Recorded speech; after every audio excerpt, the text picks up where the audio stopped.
Оригинален урок по български музика.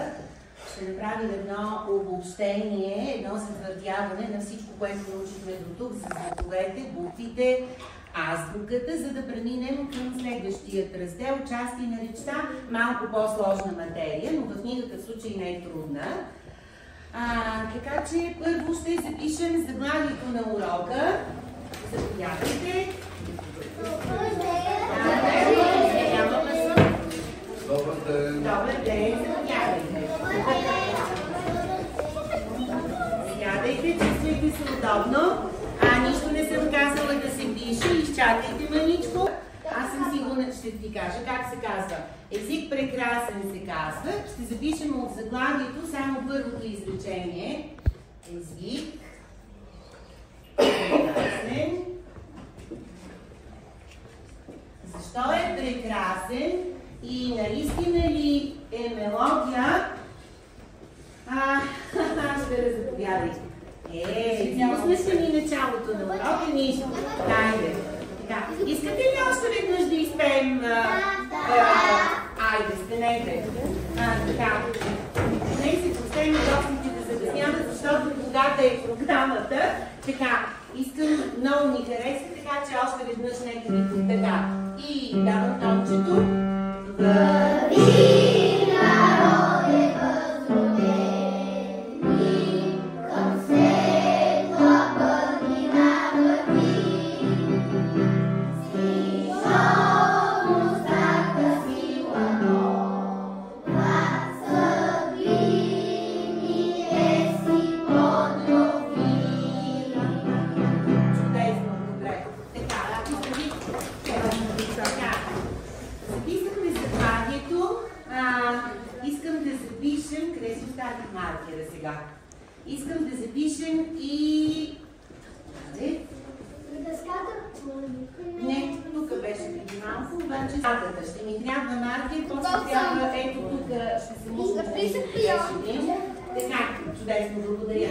Сега, знаете къде пишем датата? 21.11. Аз ще я напиша малко по от тази. Така, напишете датата. Така, спокойно, не се притеснявайте. Гостите са си гости. Ние имаме един урок. Питате ме какво е открит урок. Това е открит урок. Да имаме гости, госпожа Лольова с други учители, с дечица от други училища. От знаци. Която да им помага да ги изпълняват правилно. Въвежда нотното предложение, на което всяка нота има свое място. Точно като буквите в езиците. Точно като буквите в думичките. Това е общото между нот. Чудесно, после? Всяка нота има и свое име. До, ре, ми, фа, сол, ла, си, до. То се повтаря, затваря гамата. Той разделя тоновете. Тоновете на 7 степени, които образуват с ноти, които по това време има и квадрат. Достатъчно. Къде са нотите? Коя е родината на нотите? Къде са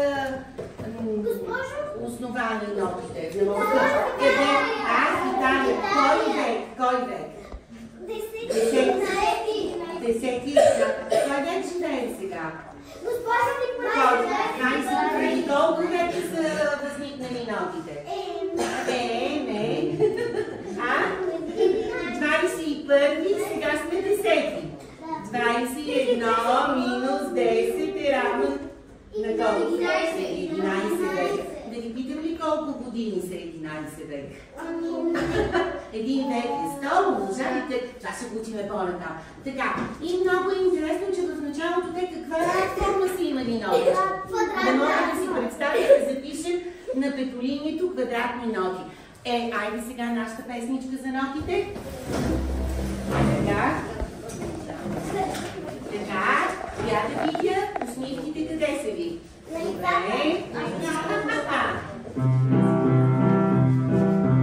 Искам да пея, но не умея, ноти да зная, петро да зная, до ре ми фа сол, до ре ми фа сол, ре ми фа сол ла си до.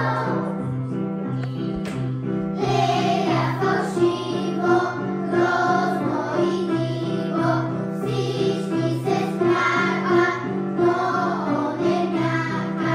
До ре ми фа сол, до ре ми фа сол, ре ми фа сол ла си до. Браво! Добре, чудесно. Хареса ли песента? Да. Защо ви хареса? Замислили ли сте се? Защо да кажем песента на всички харесва? Защото всяка нотичка си е на мястото. Така, и за това се получава една хубава мелодия.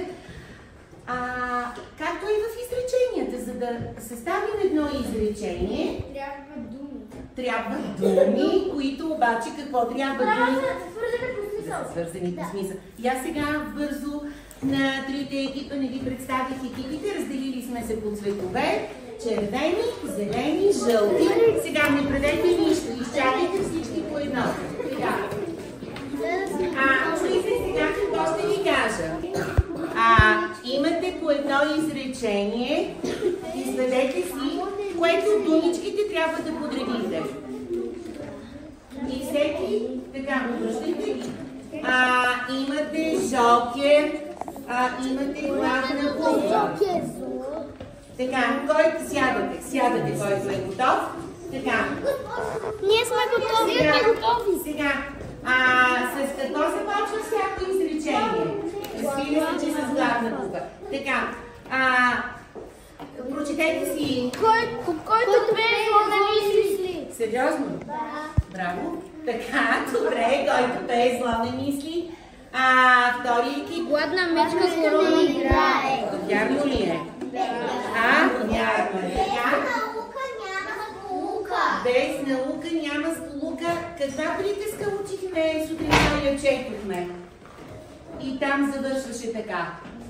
Каква приказка четохме сутринта? Какво се случи там? Там без какво нямаше? Без труд? Няма? Какво? Сполука. Добре. Кой подреди този час? Повечка сядаме. Кой подреди този час? Може ли да преброите? След кое е третия час? След голямото? Капнахме ли? Гладни ли сте? Аз ви дадох възможност, който капе на капе.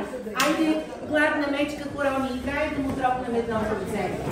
Айде, бързо, танцорите. Така. Да видим сега дали гладна мечка играе или не играе. Така.